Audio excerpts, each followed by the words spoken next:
एक बड़ी खबर के साथ देहरादून से बड़ी खबर आ रही है। कांग्रेस मुख्यालय में मारपीट का मामला सामने आया है। आपको बता दें कि हरीश रावत के समर्थकों और प्रदेश महामंत्री राजेंद्र शाह में झड़प हुई है। ये बड़ी और सबसे पहले खबर आपको दिखा रहे हैं। हरीश रावत को गाली मारने की बात की गई है। मारपीट का मामला सामने आया है। गाली देने और मारने की धमकी भी दी गई है। तो महामंत्री राजेंद्र शाह के साथ ये मारपीट हुई है। संगठन महामंत्री मथुरा दत्त जोशी का बयान सामने आया है। इस तरह की घटना नहीं होनी चाहिए, बात उन्होंने कही है। तो सबसे पहले जनता टीवी पे आप ये खबर देख पा रहे हैं कि कांग्रेस आपस में लड़ती और झगड़ती हुई दिखाई दे रही है। हरीश रावत के समर्थकों और प्रदेश महामंत्री के समर्थकों के बीच मारपीट का ये मामला सामने आया हुआ है और यह तस्वीर भी दिखा रहे हैं आपको। सबसे पहले आप जनता टीवी पर यह तस्वीर देख रहे हैं, एक्सक्लूसिव तस्वीर देख रहे हैं, जहां पर मारपीट, कांग्रेस के नेता आपस में भिड़ते हुए दिखाई दे रहे हैं। एक दूसरे के खींचतान और गाली गलौच होती हुई दिखाई दे रही है। एक्सक्लूसिव ये तस्वीर सबसे पहले जनता टीवी पर आप देख रहे हैं।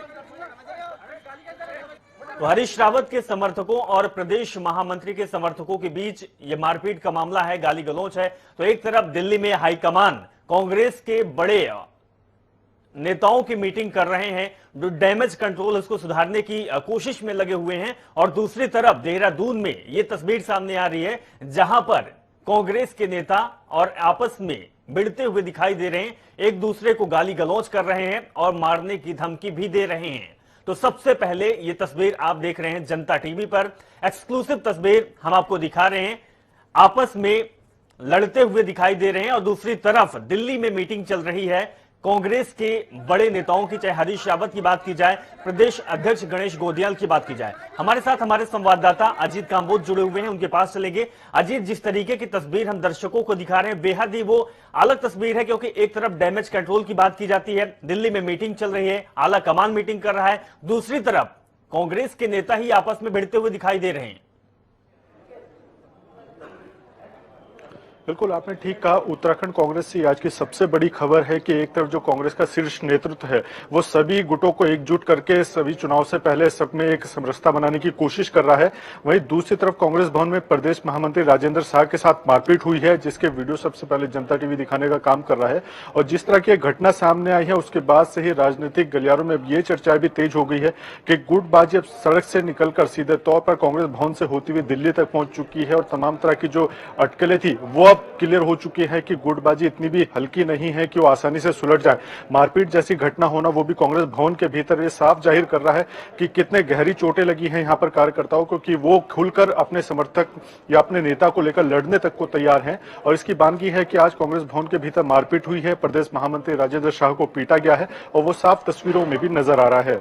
जी बिल्कुल अजीत, अगर बात की जाए तो जिस तरीके से हरीश रावत का बयान आया था, उसके बाद लगातार बीजेपी हमलावर हो गई थी। हमने कल हरीश रावत के जो बात पर हमने सीएम धामी, मदन कौशिक, बड़े बड़े नेता, चाहे कांग्रेस पार्टी को या बीजेपी को, वो लगातार हमलावर हो रहे हैं।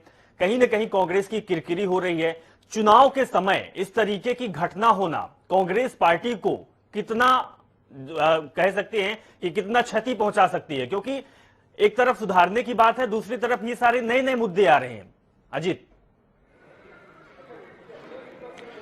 बिल्कुल आपने ठीक कहा। आम चुनाव से ठीक पहले इस तरह की घटना होना, वो भी उस कांग्रेस संगठन के साथ जो पुरजोर तरीके से दावा कर रहा था कि वो भाजपा सरकार को उखाड़ फेंकेंगे और सत्ता में उनकी वापसी होगी। अब जब पूरी तरह से ट्वीट के बाद की जो राजनीतिक घटनाक्रम बदला है उत्तराखंड कांग्रेस में, पल पल जो चीजें बदल रही है, उसके बाद शीर्ष नेतृत्व एक्टिव हुआ है। और अभी की अगर बात की जाए तो दिल्ली आलाकमान के पास बैठकों का दौर जारी है और दूसरी तरफ उत्तराखंड कांग्रेस भवन के भीतर मारपीट हो जाती है। तो ये बड़ी घटना है कि चुनाव से पहले किस तरह से कांग्रेस जनता के बीच जाएगी, क्या मैसेज देने की उनकी कोशिश होगी, जब उनके जो राजनीतिक नेता है वो ही एकजुट नहीं हो रहे हैं।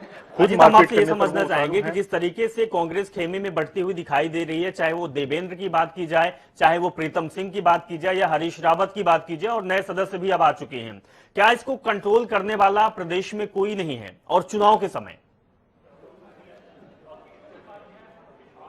बिल्कुल आपने ठीक कहा। जिस तरह से 3 दिन पहले पूर्व मुख्यमंत्री हरीश रावत की तरफ से एक ट्वीट किया गया और ट्वीट के बाद इस तरह की बातें और इस तरह के आरोप संगठन पर लगाए गए कि कुछ लोग मगरमच्छ की भूमिका में हैं, उनके पांव खींचने का काम कर रहे हैं, उनको जो राजनीतिक तैरना है वो नहीं करने दे रहा जा रहा है। और उसके बाद से ही तमाम तरह की बयानबाजी यहाँ पर शुरू हुई। और कल जब बातें की गई तमाम नेताओं से, तो सभी ने एकजुट होकर ये कहा कि जो भी निर्णय होगा वो शीर्ष नेतृत्व के माध्यम से होगा, और इसी को लेकर आज दिल्ली में बैठक भी बुलाई गई थी।